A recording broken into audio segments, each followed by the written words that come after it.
Article 300.5 down addresses the protection of underground conductors and cables. Specifically, it details the requirements for rigid metal conduit, intermediate metal conduit, rigid polyvinyl chloride conduit, reinforced thermosetting resin conduit, and electrical metallic tubing where they emerge from the ground. The key phrase is exposed to physical damage. The rule stipulates that these raceways, when exposed to physical damage, must be protected by enclosures or guards extending at least 8 feet above finish grade. This protection is intended to prevent damage from vehicles, equipment, or other potential hazards. Now, let's break down the components of this requirement. Firstly, understand what constitutes finish grade. Finish grade refers to the final elevation of the ground surface after construction or landscaping is completed. It is the level at which you would normally walk or drive. Secondly, exposed to physical damage is crucial. This means the raceway is in an area where it is likely to be hit, bumped, or otherwise harmed. Common examples include areas near driveways, parking lots, loading docks, and areas where landscaping equipment operates. Thirdly, the 8-foot requirement is a minimum. In some cases, local codes or specific project requirements may necessitate higher protection. Fourthly, the phrase enclosures or guards indicates the methods used to protect the raceway. This could include metal or concrete sleeves, bollards, or other robust barriers. The primary intent is to create a physical barrier that absorbs impact and prevents damage to the conduit. Now let's look at situations where the 8-foot rule may not apply. Article 300.5 includes an exception for areas not subject to physical damage. This means that if the raceway is in a location where it is unlikely to be damaged, the 8-foot protection is not required.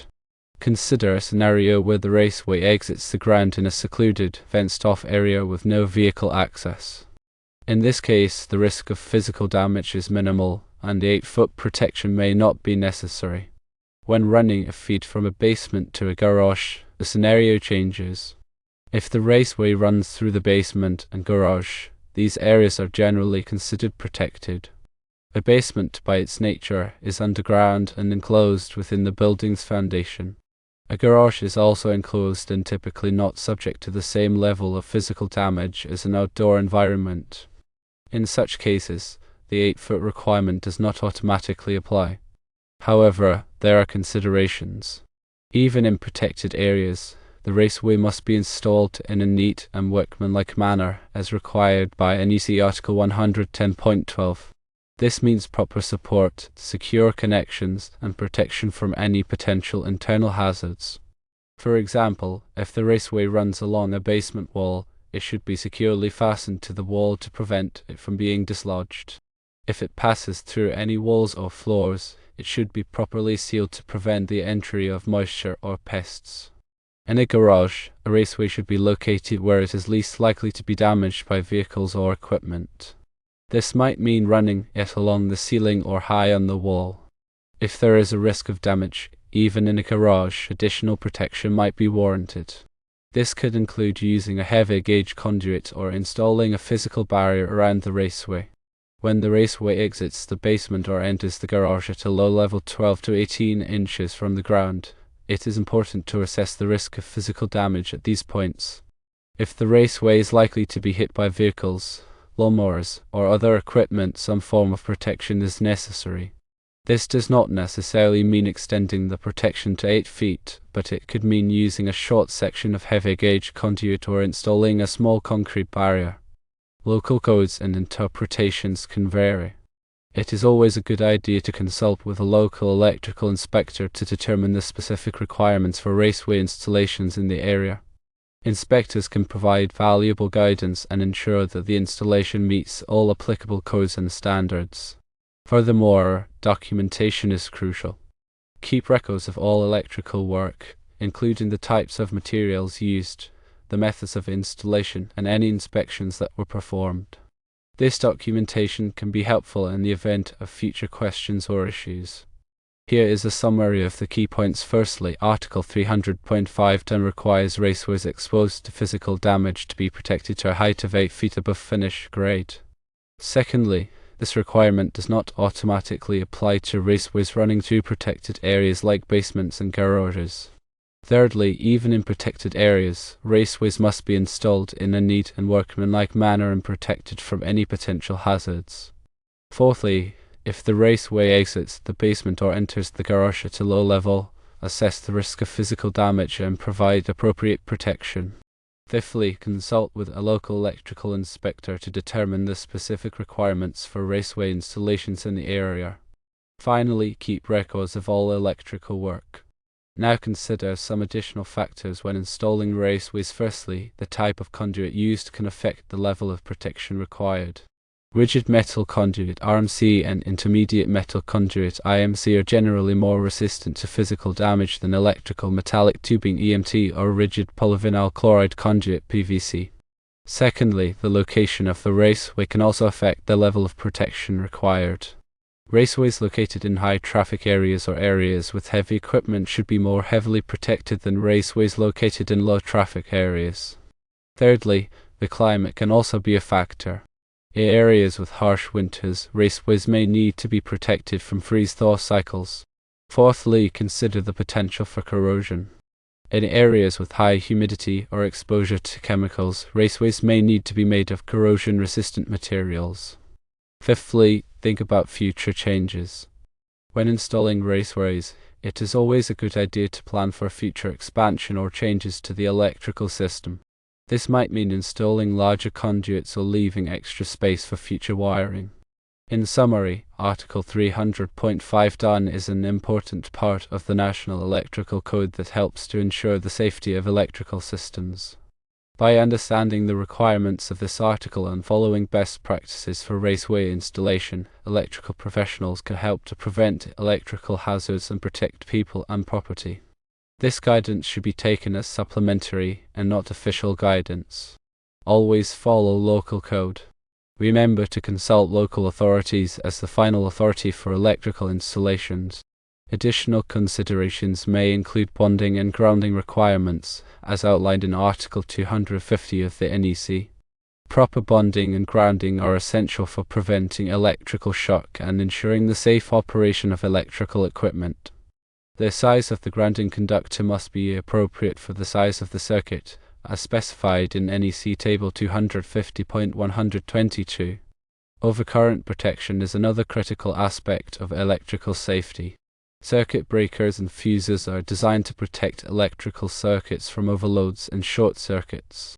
The size of the overcurrent protection device must be appropriate for the size of the conductors, as specified in NEC Article 240. Proper labeling is essential for identifying electrical circuits and equipment.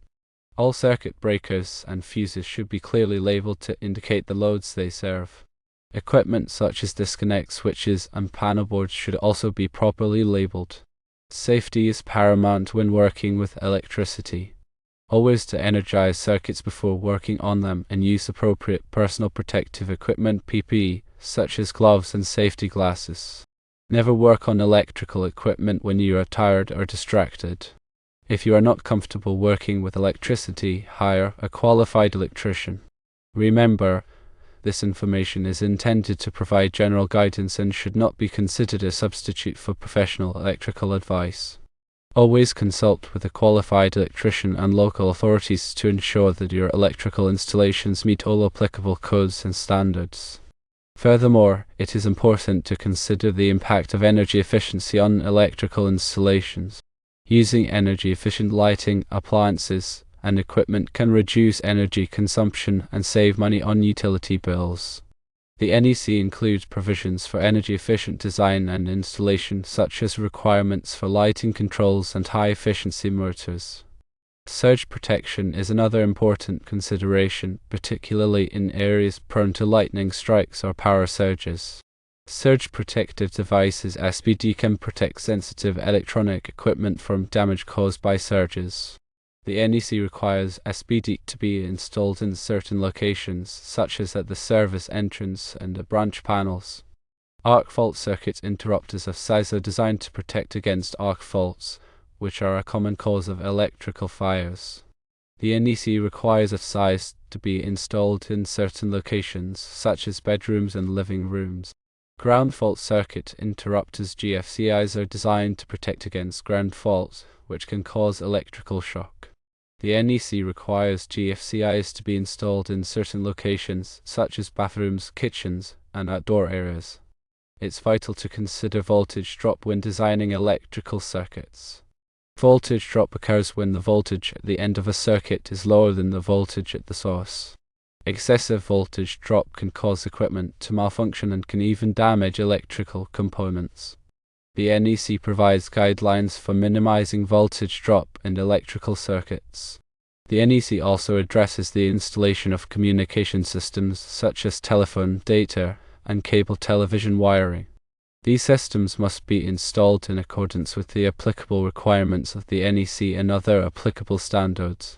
In addition to the technical aspects of electrical installations, it is also important to consider the aesthetic aspects. Electrical installation should be neat, clean, and visually appealing. Wires and cables should be properly supported and concealed whenever possible. Finally, remember that electrical codes and standards are constantly evolving. It is important to stay up to date on the latest changes and to ensure that your electrical installations comply with the most current requirements. This can be achieved by attending continuing education courses, reading industry publications, and consulting with local authorities. The use of proper wire connectors is essential for making safe and reliable electrical connections. Wire connectors should be listed for the intended application and should be properly installed according to the manufacturer's instructions. The NEC specifies the types of wire connectors that are permitted for different applications. The proper selection and installation of electrical boxes is also important for ensuring the safety of electrical installations. Electrical boxes should be sized appropriately for the number of conductors and devices they contain, and they should be securely mounted to the building structure. The NEC specifies the types of electrical boxes that are permitted for different applications. The use of flexible metal conduit (FMC) and liquid-tight flexible metal conduit (LFMC) can provide flexibility and protection for electrical wiring in certain applications. FMC and LFMC should be properly supported and terminated, and they should not be used in locations where they are subject to physical damage. The NEC specifies the types of FMC and LFMC that are permitted for different applications. The installation of underground wiring requires special considerations to ensure that the wiring is protected from damage and moisture. Underground wiring should be buried at the proper depth, and it should be protected by conduit or other approved means. The NEC specifies the requirements for underground wiring installations. The installation of wiring in hazardous locations requires special precautions to prevent explosions and fires. Hazardous locations are classified according to the type of hazard present, and the NEC specifies the types of wiring and equipment that are permitted in each class of hazardous location. Working with electricity can be dangerous, but by following the requirements of the National Electrical Code and by using safe work practices, it is possible to minimize the risk of electrical shock and fire. Always take the time to do the job right, and never cut corners when it comes to electrical safety. Remember, when in doubt, consult with a qualified electrician. They can provide expert advice and ensure that your electrical installations are safe and compliant with all applicable codes and standards.